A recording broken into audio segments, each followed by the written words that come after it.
He made us believe in him. He believed in himself, only to come into this championship round as a regressed version of himself. In my opinion, it's the reason why he lost this match. It's just a bad matchup to begin with. Me, personally, I think I gotta give it to the champ, that he's probably one of the best 1v1 players in competition today.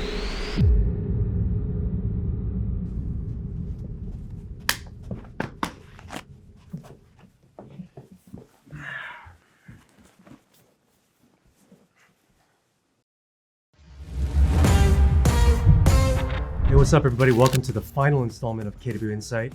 I'm Sapo, here with Figgy. We're getting into the last leg of the tournament series where the finalists will compete for the 10K. Okay, so by now, I'm sure we both have our favorites in mind. Me, personally, I think I gotta give it to the champ. I really do think that Rusta, he's kind of been laying low. You know, I think there's something up his sleeve that he hasn't shown us yet. And just with how dominant his last match was, I think he's gonna come bring that heat. Who would you pick to take this? Looking on the other side of the bracket, I have a feeling that Young's going to pull it out. You know, he was able to pretty much skate by all these games fairly easily. There was some close opponents that matched him well, but overall, I mean, he's been pretty dominant as far as his speed, you know, his overpowering his opponent. And he hasn't been able to really get flustered, or you haven't seen him, you know, mentally unstable or off his normal, that anyone is able to throw him off. And you haven't really seen anyone kind of get under his skin or, you know, throw him off course, and he stayed pretty true up until this point. Of course, we also talk about the black sheep in the room, and that's Sean. I don't think we can count him out. I think he's definitely grown into himself. You know, he's matured over the course of this series. He's shown that he belongs here with the big dogs, and it's going to be very interesting to see how the next series of games unfolds. But don't forget, we got Valiant too. Oh, that's right. He's seasoned player. He has experience for this KWA fight night, and you know, I think he's kind of not necessarily an underdog, but he's a little bit overlooked. You know, the other players seem to kind of stand out more, have more of a story, and he kind of gets pushed to the side. But he's not someone that you can just push to the side and forget about, you know, for sure. Or else, you know. I mean, he's very tuned in right now, just with his momentum. So I think, you know, it's anyone's game at this point. It's obvious we have our favorites. Let's see how the games unfold. So here we got a rematch of last year's semifinals. It's going to be Young versus Valiant. And here you see, in my opinion, a major difference in styles. You know, Young having that fast-paced movement, shooting through volume, versus Eddie Valiant, a little bit slower, a little bit more methodical. He waits for his moments. It's more about timing than speed with him. And in my opinion, it's the reason why he lost this match. It's just a bad matchup to begin with. You know, he'd have to really play his butt off in order to counteract that speed from Young. His normal timing would be pretty much offset by that extra speed. You know, him making a move, Young would counter it real quick with the speed, shooting through volume. And I just, in my opinion, it didn't make sense on paper how Eddie could pull this one out. Well, you know, I'll have to kind of provide a counter to that, in that, you know, I think Eddie's game has improved drastically throughout the last year. You know, I've been at tag on the sidelines, you know, watching everybody play. For as much as Eddie's improved, I think Young has improved even more. You know,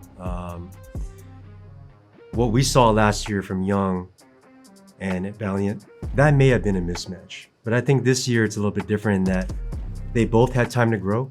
You know, obviously Valiant being the older player, he's probably worked on finessing his game more. He's worked on the little intricate parts of his game because he cannot rely on speed. But at the same time, I've just seen Young kind of change from a boy into a man this year. You know, like it's like his balls dropped suddenly. Like he's got this attitude about him now. He's got this confidence, you know. I don't think he sees himself as a kid anymore, and therefore we shouldn't either. Yeah, and I guess I can see that, you know, Young also improving even more so than Eddie. But to me, just at the end of the day, if you don't have a good style matchup, you know, you're just not going to be able to pull out that win unless you do something completely out of the ordinary. And we didn't really see that from Eddie. You know, he did his normal, kind of movement, shoot, cover, try and pick up those points. But, it just wasn't a match for Young.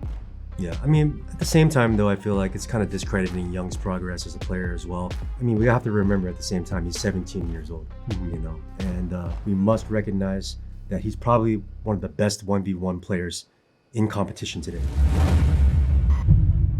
Here we are at the semifinal match between Rusta and Sean.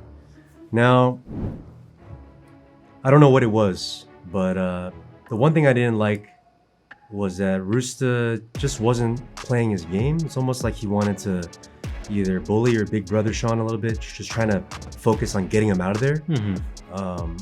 What's your take on that? Because it felt like Rusta really didn't go after the same points that we saw him try to achieve in the earlier games and in previous series. Yeah, so one thing that I noticed is before, Rooster liked to go up that wall side, grab points as he's going around, and kind of keep pressure on the defender. In this match, it's almost like he didn't even want to go past the 50. He was too busy battling with Sean back and forth, just as you're saying, trying to get him out, just trying to go for the kill instead of thinking ahead of time and thinking, further down the road, I need to rack up at least a couple points here before it gets too late. Right. And there was a point in the match where it became very close. And I think it's at that very moment where Sean's focus seemed to kick in. He knew he needed to go after the points. And because Rusta didn't secure the points that he normally would, Sean got his points that he needed. As a result of that, the way the score was going at that point, all Rusta needed to do was secure 2 objectives and score a kill to tie it up. Instead, he kind of went for the points, and I think he I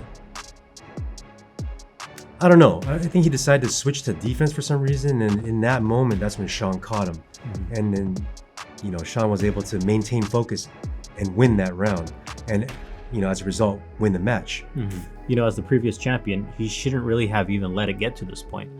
He let it become too close, and in the end, he kind of lost focus, whether that is because he wasn't mentally strong, whether, the rounds versus Sean were just taxing on him in general, because Sean's obviously, one of the better opponents throughout this entire series. It just, whatever, laziness, brain fart, whatever you want to call it, it was a lapse in judgment, I think, on Rooster's part, that he should have kept those objectives in mind, stuck to his previous game plan of getting as many as he can down that wall side, and just sticking to his previous game plan that worked for him up to this point. Yeah, but I mean, props to Sean for capitalizing on that when he needed to.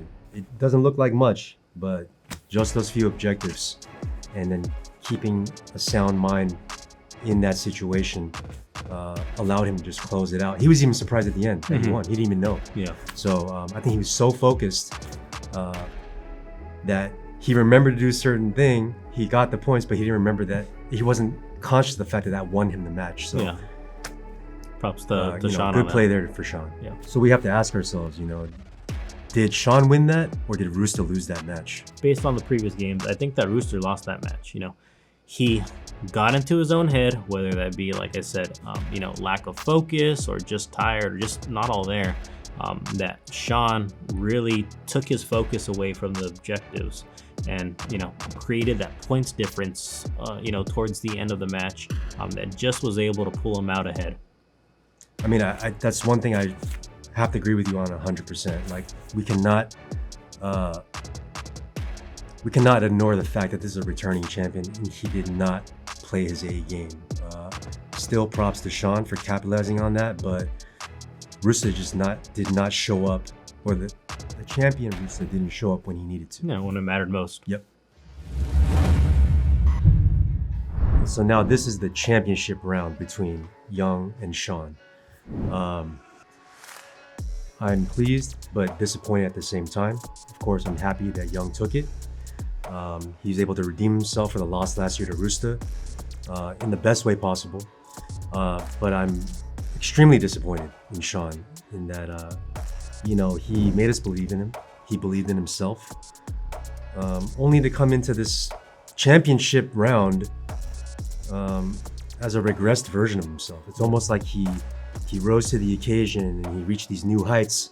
And then as soon as he realized his opponent was Young, he got in his own mind and he kind of regressed back to where he started from. You know, the confidence was gone. Why don't you expand upon that and how you felt about that? Yeah, I mean, it just a totally different. I don't know if he idolized Young. I don't know if he respected him. I don't know what exact his mentality going into it, but it was completely different than all the other matches. The other matches, you know, he had that driven mindset. You know, once he started winning and gaining confidence, you know, he started to chirp, started to talk a little bit. And this, it was the opposite. He started giving Young props halfway through the match when the match isn't even over. Right. You know, instead of getting more focused, it's almost like he just was starstruck and just lost focus completely. Yeah. You know, didn't have that fire lit under him, you know, that Mamba mentality, that killer's mentality to go out there and win. It wasn't necessarily that he did one thing bad or, you know, little minor things bad. It was just the whole entire mindset that he had going into the championship round. This is for all the marbles. And if you compare it to Young's mindset, like, you could tell he's out for blood. He's going for the kill. Many times he caught Sean off guard. Yeah. Just speed. the difference in speed was too much. Exactly. It's almost as if Sean felt comfortable to get to a spot, look for Young, try to lock him down somehow, but I think it's just classic Young. Always 2-3 steps ahead. You have such a fast player with a supercomputer for a brain that's probably keeping track of every point, probably his own points, and he knows exactly how many points Sean has too. You know, so you can't afford to lose focus against like an AI like that. You know, like the brain on that kid, the physicality, despite his smaller stature, like Young is just. He was just a bulldog in there, you know? Hyper-focused. Yeah, hyper-focused, just shark in the water, you know? And then Sean just felt comfortable just being a fish with his eyes wide open, you know? And then just got swallowed whole, you know? You know, so, you know, if you asked if Fig and I, if we competed when we were at our peak versus the players you saw today, I still don't think that there's levels to this game. You know, there's tricks and techniques that we haven't even begun to talk about. You know, a lot of these newer guys do have that same pedigree, but the experience that players like me and Fig have, I feel like it's just too much. You know, just the mindset. Like, you're not going to see us quit physically. You're not going to see us quit mentally. Yeah. And we have the ability to adapt. I think you saw the Figgy from 2010, none of these guys would have a chance. You know, Fig's just too sharp. Fig's just too sharp, too accurate. Sure, we were a lot faster back then too. I honestly don't think I'm any slower than I used to be. But again, this is a new age, you know, and I got to give them credit. They are who they are in this current time in Airsoft, and I cannot take that away from them. It's like any other sport. Comparing eras is it's almost unfair. You know, when me and Fig were playing, this game was still being, at least the new style. You know, the Speed QB, Speed Soft style, that was still being developed. You know, and we were at the forefront of that, kind of like inventing what that looked like. And I think what happened was, through YouTube and like shared content, this younger generation was able to view these tapes and like learn from us, but not only learn from us, but kind of make it their own, you know? So it's hard to say, but I think if we were able to go back in time, or if they were able to go back in time and play us in our younger days, it'd be very interesting to see. But I think we still got it. You know, and to answer your question, it's the whole, you know, MJ, Kobe, LeBron debate, you know, just as you touched on. It's hard to compare eras. It's hard to compare, you know, GOATs. You know, I have 100% confidence in myself. At my peak, no one could touch me as far as a pistols only player. If you were to, if you were to go ahead and, you know, do a time machine and bring, you know, Daniel back to our eras, or, you know, me at my peak to this with the new technology, with the new guns, you know, I think it would definitely be a battle for the ages. And just as you touched on, you know, I think as far as mentality, as far as focus and all that. We might lose a couple steps here and there because of age, but I think our minds are sharper than ever. And I still try and compete to this day, and I have fun doing it. But I've won 1 versus 1, 2 versus 2, 3. I've won every tournament that's been out there. Yeah, I think it's fair to say that in the current state of airsoft, guys like you and I don't have much to prove. I'm happier to see the guys that came after us continue whatever legacy we leave. That's what I think we see it with our guys. Like with Cam, with Rusta and with Young. That's enough for me. When they win, we win, right? So it's hard to say that I would even want to compete against people or guys that we see like our sons, or like our little brothers. So but we'll see. We still got it, and who knows? You might see it happen. You never know. Is Daniel Young, the pound for pound best 1 versus 1 player at this moment in time? And I say yes. There's no other tournament that's going on right now, so it's what have you done for me lately? Last tournament, you went ahead and you took this. Let's see what the next one's gonna come.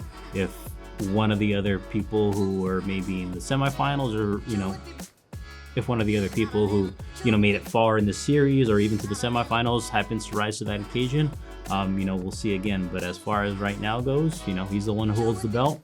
He's the one who can speak that talk. Yeah, and I think both you and I, having been former champions, I think once you win one time, you always want to be able to prove that you can hang on to that title. You've won back-to-back titles before. I can't say that I've been able to do that through my team, but repeated success is always an indication that you are dominant. So I do think that it's premature to call him the absolute best pound for pound 1v1 player out there until he defends his title. I mean, what are your thoughts on that? Like, you think, like with Rooster, for example, had he come out and defended that title, we could probably argue that it's Rooster. Yeah, definitely. No matter how dominant Young may seem, the proof is in the pudding. Chips to chips, belt to belt, and if you hold that belt, you continue to hang on to it, you're still the champ and it's undisputed. Yeah. That's what I think is important, to be an undisputed champion. Yeah, that persistent success years over years over years, being able to fight off these newcomers, these people who might have gotten close to the top and have that fire. Are you able to stay at the top and continue to stay at the top above everyone else? Well, I guess we'll see, and only time will tell. And I really hope we see a lot of these contestants return. I think there's a lot of guys that have a chance. I think Sean could very well come back and make a run for it again, as well as Xander. Things change, in the course of a few months, a year. You and I have been around long enough to see the ebb and flow of things, the ups and downs, people come and go. And life just has a way of taking people out of the game sometimes. And that introduces a new group of contenders. And I think this series has shown that no matter how dominant one person is, for example, Rusta, there's always someone that's very close on their tail, and the champs always got to look in their rear view. I think the future of the sport is really bright, and it's the players, it's the younger guys that are coming up the ranks, challenging the old guard. I think when someone is new to something, there's always a fear of, am I good enough? And I think that's a journey, that's a journey that everybody has to take. You have to see this as a learning experience, You'll never know until you try, right? I know this sounds like a cliche, but for example, with Sean stepping in the way he did, you saw somebody that you probably never heard of before, come into this series, maybe with a lack of confidence, rising up the ranks, getting through the preliminary rounds in the Challenger Series, eventually beating the former champion. So to the future players and competitors of the sport, I really want to give you guys a sense of confidence. Like, just try your best, learn from your mistakes, and never give up. That's what's important. Give respect where it's due, but don't let that hinder your growth. Don't let doubt, don't let fear stop you from achieving your goals. You know, to everyone out there, the future of the sport, you know, I know it's a little bit scary putting yourself out there, you know, being worried about, you know, not only how others will perceive you, but, you know, possibly letting yourself down. The only thing that I can say to that is, you know, we all start at the ground level. I started just like you guys, you know, no real experience at that time because there was no competitive airsoft scene. It was just about, you know, playing against the best players that were out there in publics and learning from. You know, you're only going to get better if you continue to play against the best, lose, learn from your mistakes, and come back stronger. You know, a reason for me doing this at this point in my, you know, years after over 2 decades of playing myself is because I'd like to pass on some of that knowledge that I've gained from facing some of the best players over the years and being put in difficult situations myself where I needed to adapt and overcome. You know, one big takeaway that I think everyone can learn from this season is it's just all about mentality. It doesn't matter, you know, your physical stature, whether you're tall, whether you're fast. If you don't have that mentality, that focus, that's where you're gonna fail. Having that confidence in yourself is great.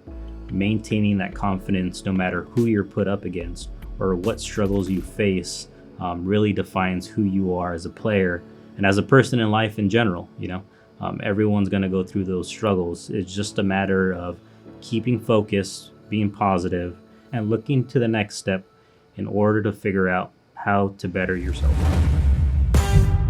So that wraps it up for us at KWA Insight. Thank you for joining me. I want to thank Fig for joining me on this. It's been a pleasure. It was nice to talk game with you. It's nice to talk shop. Hopefully you guys learned something from this, and we'll see you at the next fight. All right. Hell yeah. That was good, man. Good shit.